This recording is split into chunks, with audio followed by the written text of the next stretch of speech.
Hello, and welcome back to the Short Vol Show Live. My name is David Lincoln. Can you hear me?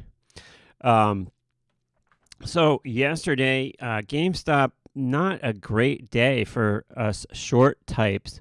Let's take a quick look at the stop here. I'm going to get out of the way for a second. And we saw the stock just explode to the upside. Now, the only news story that was really available, or not available, but the only news story that was kind of like in the news postings and stuff was a bearish story that the COO, Chief Operating Officer, had left, which happened over the weekend. That happened. They announced it on Friday afternoon, which is usually a time you announce something when you don't want the news sites to pick it up.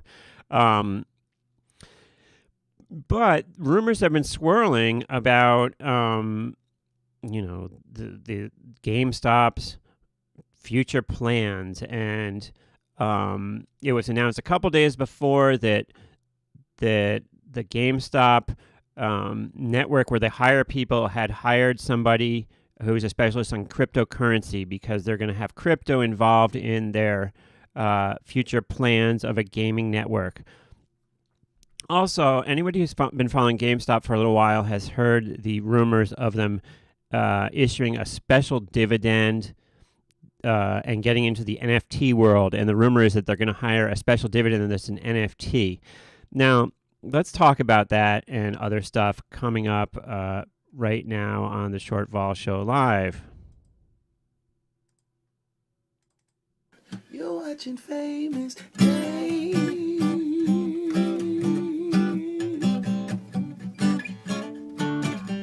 on YouTube.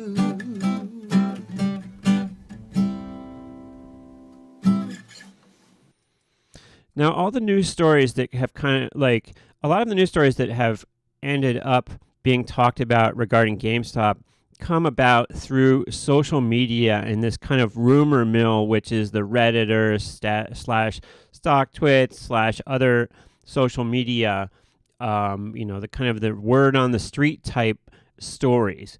Let me try to dispel this whole dividend thing for a second. Now, you can't. Let's talk about how a normal dividend works for a stock, first of all, and apply it to options trading. So a normal dividend works. A dividend is declared, let's say $1. Let's say GameStop right now is trading $200. Let's say they declare $1 dividend. Okay, well, there's going to be a certain date, and if you own shares on that date, then you are eligible for the dividend. So each share you own, you get whatever the dividend is. And the way it works is that the price of the stock, the day that the dividend comes out, is going to be reduced by $1. So if it closed 200, it's going to open the next day 199, and you're going to receive that dollar. Usually, the way it works is it goes into your brokerage account. So you still own the stock, but $1 is added to your brokerage account. Now, if you are short the stock, then you essentially you're paying that $1 because the stock price is reduced by that amount. Now, to issue an NFT or to give away, for the company to give away some sort of prize, there's no apparatus in place for them to do that, right? Because in a sense, the dividend is independent of the company. Once the company sells shares, they're kind of out of the equation with the normal stocks, right? Unless they have some sort of compensation plan that involves shares or involves warrants or involves options or something. But the normal shares that are out there in the world are separate from the company once the company sold them.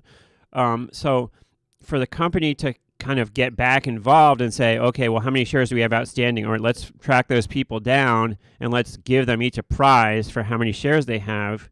There's not an apparatus in place for that, right? And it would require SEC approval to have that, A, and B. So if you're going to give an NFT, what are you going to give, one NFT per share? So if I have 100 shares, I get 100 NFTs.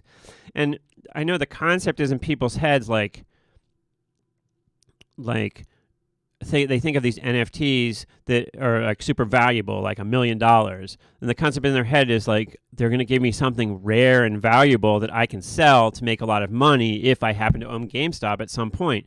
And it's just, it doesn't compute that concept, right? So if someone has, if the hedge funds that everyone seems to hate have 1 million shares, then they're going to get 1 million NFTs. Now, an NFT, the value of it is in its rarity. And if you give one to everybody who has a share, it's not rare, right? So that sort of hype thing it doesn't make sense to me. Now, and I know that the other association with NFTs is that GameStop there's been talk about them having some sort of NFT buying and selling platform. Now, there's already NFT buying and selling platforms out there in the world. So for GameStops to be valuable, they'd have to improve on the ones that are already out there, right? And let me go on to my other point here, which is basically that, in my opinion, the stock's already pretty highly priced, right? And I know there's people out there that are saying, "Oh, well, this is going to go to 100,000, 1 million, etc." And I don't think I even need to talk about that concept because that's just not happening, right? But the price that GameStop got to in its initial short squeeze. Now, remember, short squeezes can create a spike in a stock that's very high, and it's based on the fact that there's all these short shares. And when GameStop short squeeze, the number that I heard for short shares was 130% short shares, right? That's when it got to 483 here in the chart. Now, the most recent number I heard is 30% shorted, but I've heard as low as 10% shorted.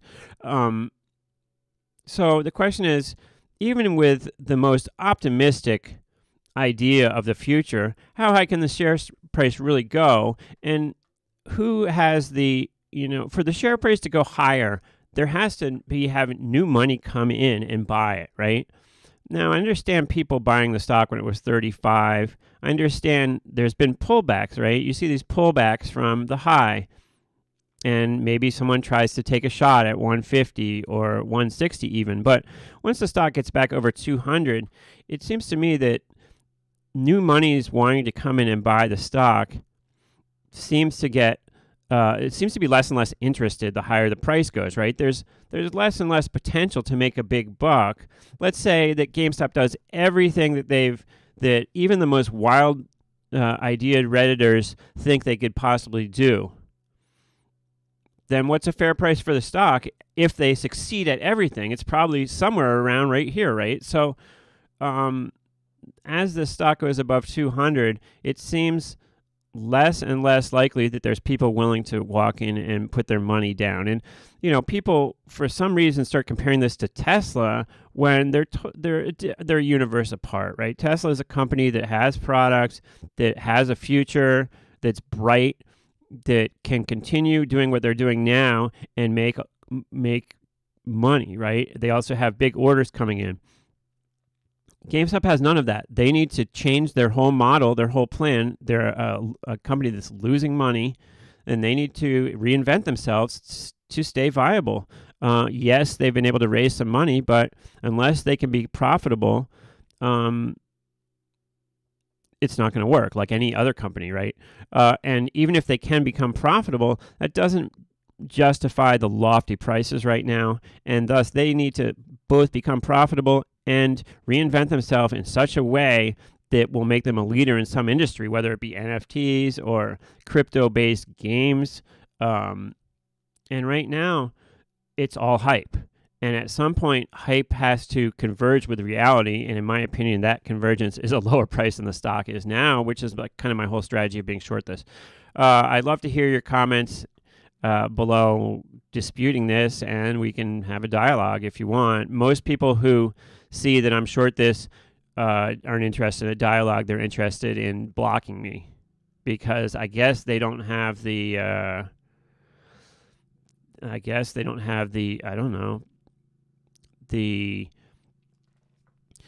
maturity to be able to confront their own, or to be able to support with either data or some sort of rational argument being long the stock. And so when someone comes on and has a different position from them, they fold immediately. They block you and they become very emotional. And instead of giving you some sort of reasonable argument as to why they're long the stock, they block you and they resort to either calling you names or cursing you. So I love to hear other people's ideas, but at this point, yeah, it wasn't a great move for me from 180 up to 200, but it seems like the will for new money to come in and buy this over 200, it gets harder and harder the higher it goes, right, to justify buying the stock. So I don't know if 200 will be the top. I don't know the future, but time will tell.